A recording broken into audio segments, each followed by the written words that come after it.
去年因为风台烧煞烧入来，菜色水果的产量拢有去影响到，尤其是迄当阵这高丽菜一斤是花到60块，不过最近是一斤敢若剩20。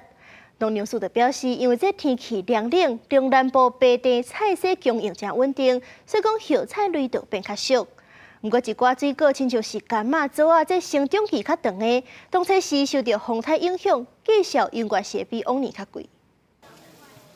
最近天气冷叽叽，不过来到台北滨江果菜市场是老一家，这民众抢拿景菜，佮逛甲大包细包。有民众讲最近菜价真俗，尤其高丽菜，一粒2-3斤来讲，去年因为风台大起价，一粒都要100以上，打50-60块就买得到。最近菜实在是很便宜，买得非常开心。因为之前一颗高丽菜200-300块，但是现在一个几十块就可以买得到了。因为一2礼拜前吼，叶菜类就是讲白莲啊、青江、蚵仔白啦、小白啊。一寡跩基本上的青菜拢是伫40-50块，最近拢落来到20块以下，甚至后已经出来到12-13块。农粮署表示，去年因为风台影响，地区菜色产量降低，菜价较贵。